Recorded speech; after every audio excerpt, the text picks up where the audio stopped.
Mensyukuri atas berkat Tuhan, kami dari HKBP Jantung mengucapkan salam sejahtera bagi kita semua. Firman Tuhan ingin menyapa kita tertulis di Markus 9 ayat 37. Barang siapa menyambut seorang anak seperti ini dalam namaku, ia menyambut aku.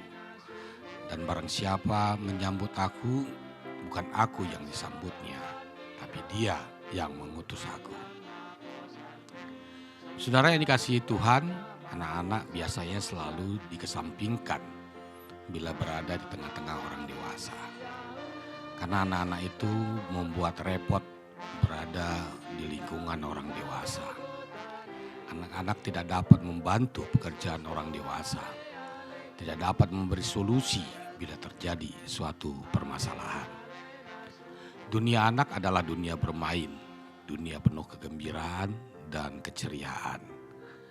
Bagi anak yang penting adalah bagaimana dia bisa memuaskan yang ada di alam pikirnya tanpa peduli apakah perlakuannya itu diterima atau tidak oleh orang lain.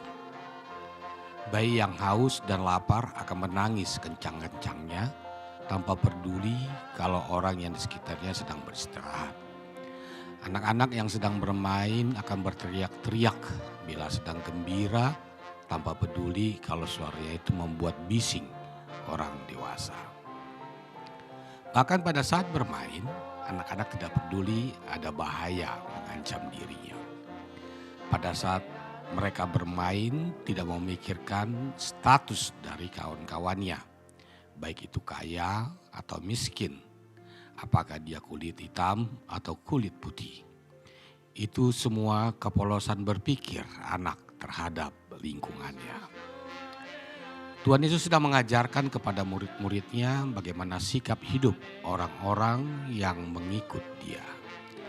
Di antara murid-murid itu sedang ada pertengkaran tentang siapa yang terbesar di antara mereka.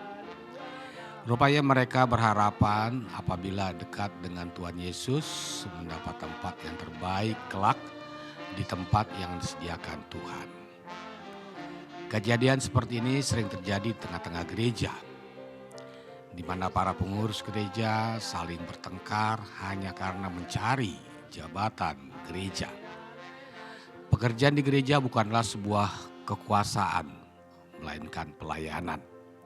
Bertugas di gereja harus berani bersikap sebagai seorang pelayan, bukan sebagai tuan. Itu sebabnya Yesus berkata, "Aku datang bukan untuk dilayani, melainkan melayani." Kenapa Tuhan Yesus menganalogikan penyambutan kepada anak berarti menyambut dia? Hal ini untuk mengingatkan kita bahwa bila kita dapat menerima kehadiran anak yang tidak ada apa-apanya dan mungkin tidak memberi apa-apa, berarti kita menerima kehadirannya tidak meminta imbalan. Penyambutan kepada anak merupakan kerelaan yang betul-betul tanpa mengharapkan sesuatu. Itu sebabnya menyambut Tuhan Yesus haruslah dengan hati yang ikhlas.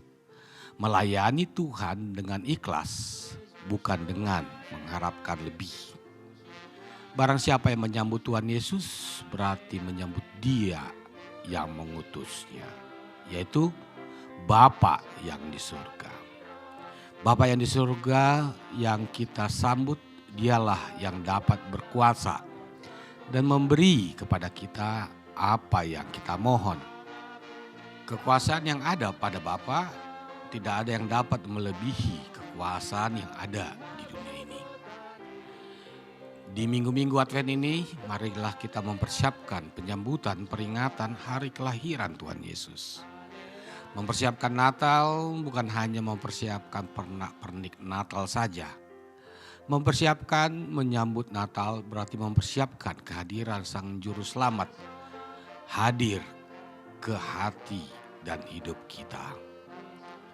Kehadiran Tuhan Yesus dalam hidup kita menguatkan jiwa kita menghadapi pergumulan hidup kita.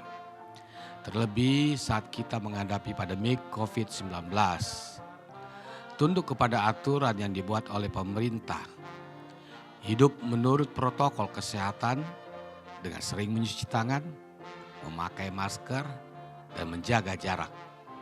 Bila kita melakukan itu, semoga Tuhan menjaga kita dari sakit penyakit yang sedang mewabah ini. Kiranya Tuhan Allah selalu menyertai kita di hari-hari kehidupan kita. Amin.